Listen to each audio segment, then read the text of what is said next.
Bang, kenapa yang nyerang novel, Bang? Tolong dicatat. Saya nggak suka sama novel karena dia pengkhianat. Bapak.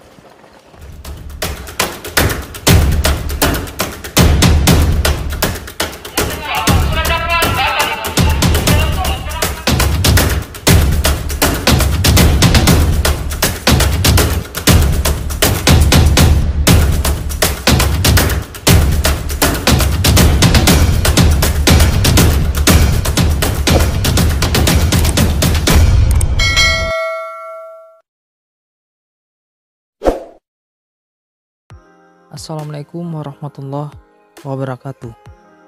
Ya, benar.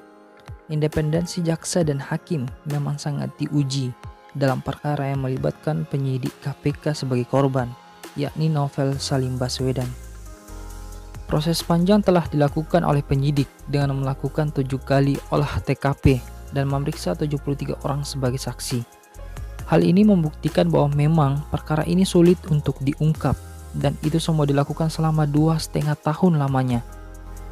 Akhirnya muncul 2 nama, yaitu Rahmat Kadir Mahulete dan Roni Bugis sebagai tersangka.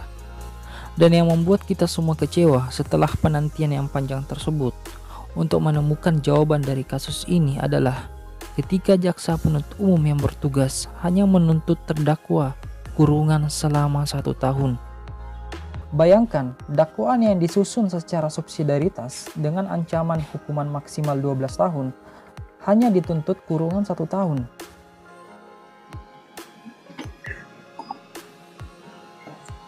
Menjatuhkan pidana terhadap terdakwa Roni Bugis selama 1 tahun dengan denda supaya terdakwa tetap ditahan.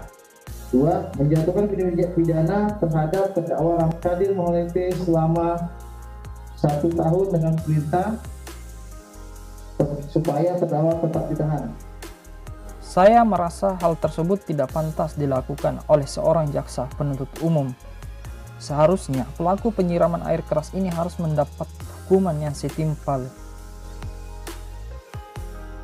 Pertimbangannya adalah mereka merupakan seorang penegak hukum yang aktif dan telah mencoreng jargon kepolisian untuk memberi rasa aman kepada masyarakat.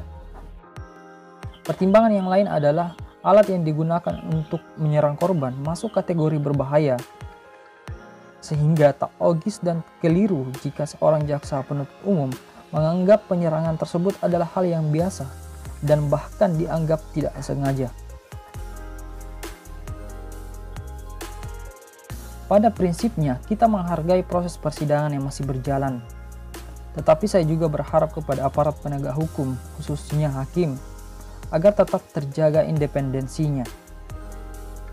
Ya, walaupun jaksa penuntut umum menuntut hanya 1 tahun kurungan, hakim menurut saya tidak boleh hanya berpatokan pada tuntutan itu saja.